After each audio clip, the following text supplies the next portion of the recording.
China bans some married women from accessing reproductive technologies like egg freezing. But why? Women's reproductive rights has always been a battleground issue in China, shaped by both government regulations and traditional beliefs. When People's Republic of China was founded in 1949, Chairman Mao encouraged women to have more babies to strengthen the country's army and workforce. Restrictions were imposed on abortion and birth control until the late 1960s, when the government started viewing the country's growing population as an economic burden. Beijing then took a sharp turn, implementing its first ever family planning policy, 晚期少, meaning marrying late, spacing births at least 3 years apart, and limiting each family to no more than 2 children. And by 1979, China's one-child policy was imposed, alongside fines and measures including forced abortion. The policy was effective, but traumatized many women. The country's demographic reality became clear in recent years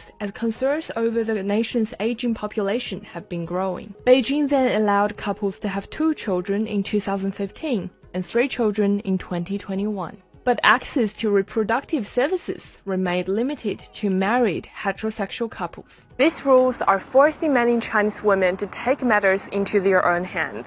When COVID travel restrictions were lifted earlier this year, Mia Liu was one of the growing number of urban educated women traveling outside of China to freeze their eggs. I left immediately after border restrictions lifted. Just because I'm not ready to have kids right now doesn't mean I won't be ready in my lifetime. However, there are risks to using international egg banks. When Joanna Low traveled to Thailand, where it is more affordable, she had to accept the possibility of complications when the time comes to retrieve her eggs. While single women are allowed to freeze their eggs, in 2015, the Thai government implemented a regulation stating that only married women can unfreeze their eggs and access IVF services.